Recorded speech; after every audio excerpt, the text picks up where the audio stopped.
तक का होगा। मैंने कहा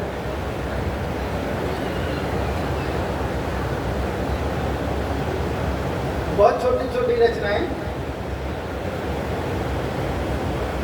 मैं फिर हो जाना चाहता हूँ नन्हा सा बालक। मैं फिर हो जाना चाहता हूँ नन्हा सा बालक।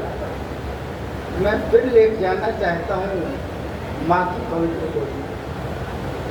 मैं फिर हो जाना चाहता हूँ नन्हा सा बालक। मैं फिर लेटना चाहता हूँ माँ की पवित्र गोद में। मैं फिर सोना चाहता हूँ माँ की लोरियाँ सुनकर। मैं फिर चलना चाहता हूँ पिता की उंगलियाँ पकड़कर। मैं फिर सोना चाहता हूँ माँ की लोरियाँ सुनकर। मैं फिर चलना चाहता हूँ पिता की उंगलियाँ पकड़कर। मैं फिर सीखना चाहता हूँ सब कुछ शुरू से, सब कुछ आबादा से। मैं फिर लौट जाना चाहता हूँ अपने खुद से। सच तो ये है, मैं चाहता हूँ अपने किए को किया। और एक और अंतिम छोटी सी रचना। जीवन एक सत्य दिखाता है। जीवन एक सत्य दिखाता है और जीवन का अनुभव दूसरा।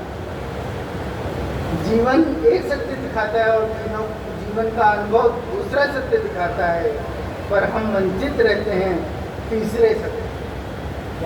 पर हम वंचित रहते हैं तीसरे सत्य से, और ये तीसरा सत्य जो पहले सत्य के भी पूर्व था। यह तीसरा सत्य जो पहले सत्य के भी पूर्व है। कभी कभी यह सत्य चमक उठता है निशीतम में। कभी कभी यह सत्य गूंज उठता है गहरे सागर के अंतस्थ में। कभी कभी यह सत्य खिल उठता है बसंत के फूलों के साथ। और हाँ, कभी कभी यह सत्य झलक उठता है प्रेम के क्षणों में।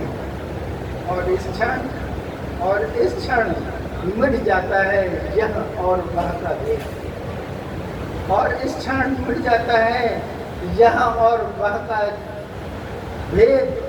यह नहीं रहता, वह नहीं रहता, तुम नहीं रहते, मैं नहीं रहता, तुम मैं हो जाता है, मैं तुम हो जाता है। हम दोनों बस इस एक सत्य के लिए ठीक।